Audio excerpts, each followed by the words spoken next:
Hey Pokemon Masters, Toby here, and welcome to a video that is in part just to show off my own Pokedex collecting skills, and secondly just to show off my own collection of games. It's a top 10 list. I haven't done a top 10 list in like forever. Quite a while back now, I started this thing called the Master Dex Challenge. It's like getting a living Pokedex where you get one of every Pokemon, except you get them in the hardest way possible. And through doing that challenge, I have caught some of the rarest Pokemon and most annoying Pokemon that you can get in the whole franchise. Do let me know in the comments if you've been taking part in that challenge, or if you know anyone who's up for that. Maybe send this video to them. The toughest Pokemon to catch, but if you can't be bothered with the challenge, then here is the 10 toughest Pokemon to catch, and I challenge you, of course, to catch them all. These are the most annoying Pokemon in the game, so in no particular order, I'm just going to start with the top of the pile here. Number 1, the Ho-Oh from Pokemon Colosseum. This one isn't difficult to catch so much as it is just annoying to catch. Pokemon Colosseum is a very special kind of game. It's playable on the GameCube. This is the only iteration of it that has come out. As of recording this video, I don't know, by the time it's released, fingers crossed, give us that re-release. Anyway, getting a Ho-Oh in this game is an absolute nightmare. In order to get it, you need to catch just 52 Pokemon. 52? That seems easy. Well, there's actually only 52 catchable Pokemon in the game. They are all Shadow Pokemon, and in order to get Ho-Oh, you need to purify all of them.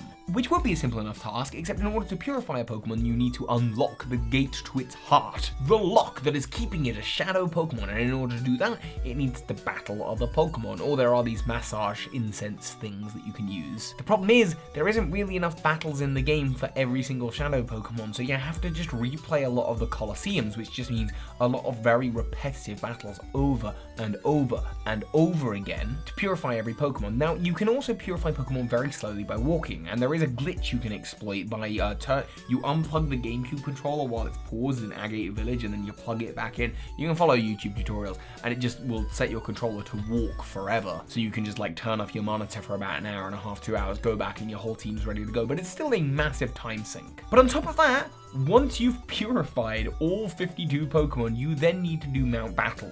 100 battles in a row. Don't lose. I mean, if you do lose when you're in the later stages, then it's kind of okay because you get extra lives. But if you run out of those lives during the 100 battles, you'll have to start all over again. And it's only once you've purified all 52 Pokemon, then done Mount Battle and won all 100 battles that you get given this exclusive Ho-Oh. Getting that Ho-Oh is a nuisance. I absolutely challenge you. Pokemon number 2 on this is the Southern Island Latios and Latias, and I'm not talking about the Southern Island Latios and Latias that you get in a Mega Ruby and Alpha Sapphire. In those games, you get a Latios or a Latias on Southern Islands at the beginning of the game, and if you do a little, it's some kind of like passing feature where you pass someone else's DS that already has the Eon ticket, you'll get the Eon ticket. That's so great. I wonder where that idea came from. Oh right, it came from the original Ruby and Sapphire, where there was an event distribution item called the Eon ticket, which was to be used in the e-reader, a special gizmo to do with the Game Boy Advance that you had to scan physical cards. The Eon ticket card itself is an incredibly rare bit of memorabilia. In fact, I saw one on eBay the other day. eBay. Eon ticket. Let's see. I can't even find it anymore, but I swear it was going for over £1,000. Anyway, this ticket is incredibly rare, and you use that in conjunction with the e-reader, which is not super easy to get hold of. Anyway, you use them together, and that gives you access to the Southern Islands in Pokemon Ruby and Sapphire. And it is that Latios and Latias that I challenge you to get. Now, there is some hope if you don't have an Eon ticket.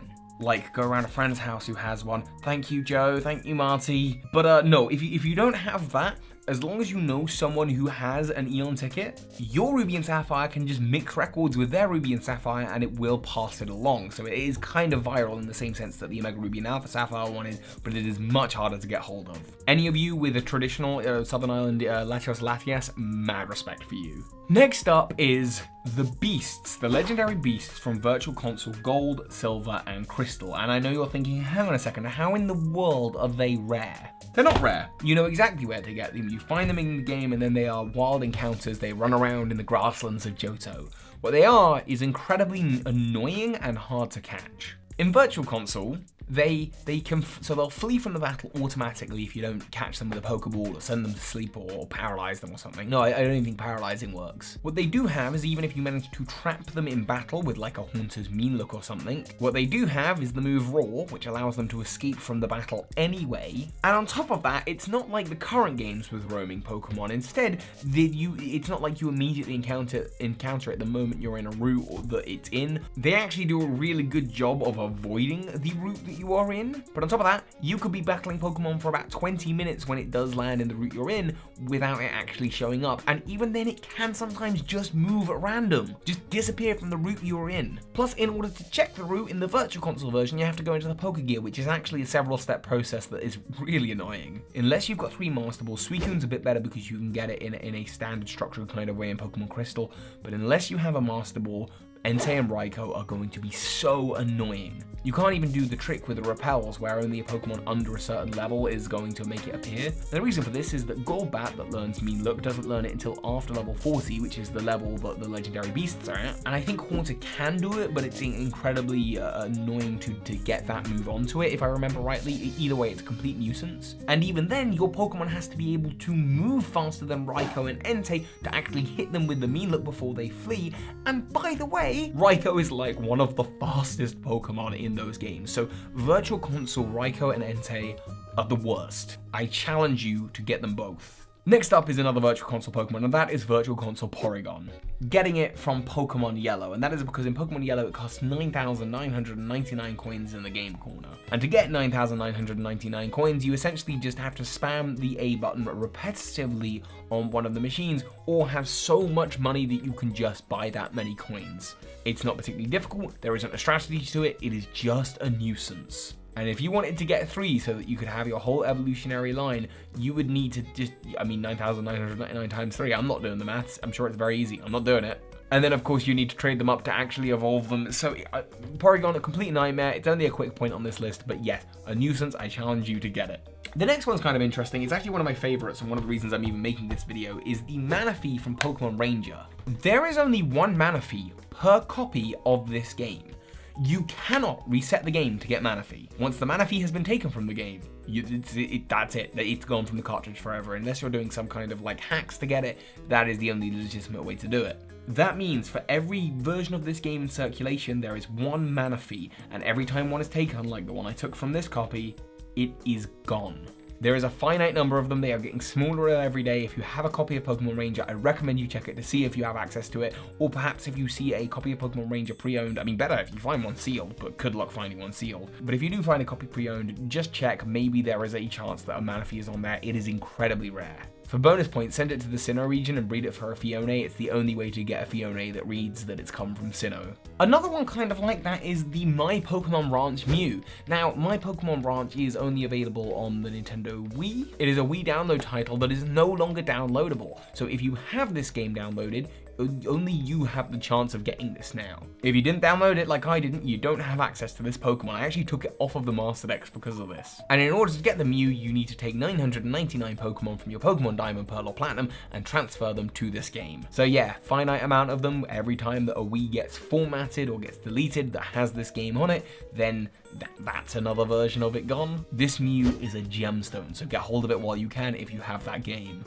What one should I do next? Okay, there's 2 actually. So both of these are from Diamond and Pearl, or Platinum. I'm actually about to hold up a copy of Platinum. I don't know why I'm not saying Platinum. These are the Diamond, Pearl, Platinum versions of Spiritomb and Munchlax. Starting off with Spiritomb, it's not too difficult to get hold of it. It's actually quite fun if you have a friend to do it with, and it can be done in the space of about an hour, but you're going to need 2 copies of the game. You're going to need to be at the point where you both have access to the Sinnoh Underground, you're running around, and you have to, I think, encounter each other 36 times with one player just going up to the surface, coming back down, up to the surface, coming back down, and you have to save every time you do that, interacting with that player, and after that, you'll get everything you need to get the odd keystone and then go to the hollowed out tower where you can catch Spiritomb. It's a bit of a nuisance, but it's kind of fun, and that's why I've added it to this list. It's one of the more tricky Pokemon to get nowadays, because not everyone has a copy of Diamond, Pearl, or Platinum. But the other one, Munchlax, complete nuisance. So, in order to get a Munchlax in Diamond, Pearl, or Platinum, you have to slather honey on a tree. You then have to wait a day for a Pokemon to potentially appear on that tree, and then you have a 1% chance of that Pokemon being Munchlax. If not, you're going to have to wait another day for another one of those trees. But on top of that,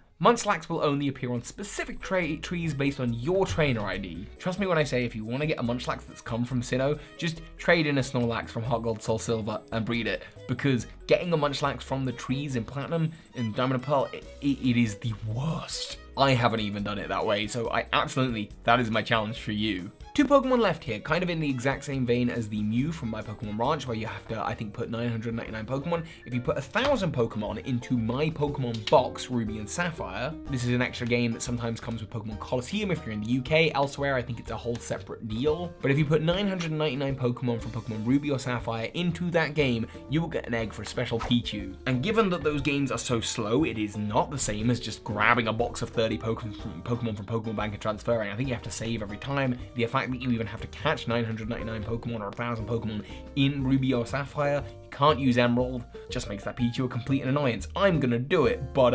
eventually, but yeah, good luck to you.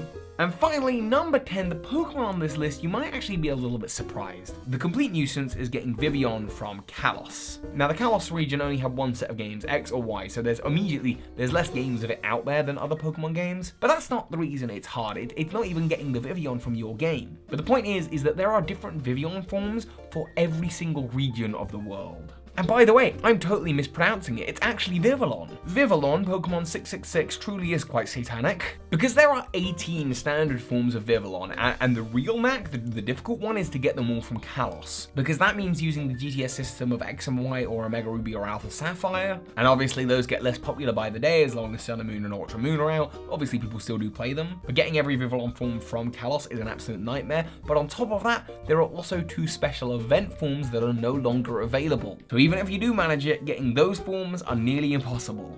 I do have them though, so I issue my challenge to you. And that is my top 10 list of Pokemon that are near impossible to get. The chances are you won't have, but I do challenge it to you. I guess send this video to a Pokemon Master you think is up for the challenge. Maybe you and a Pokemon Master take on this challenge. If you don't want to do my whole Master Dex, I will leave links to that video below. Let me know what the most difficult Pokemon, if I've missed any, something that you think I should have put on this list. And of course, soar high Pokemon Masters.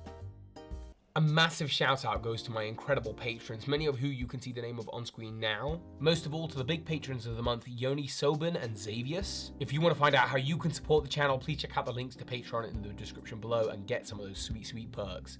Thank you.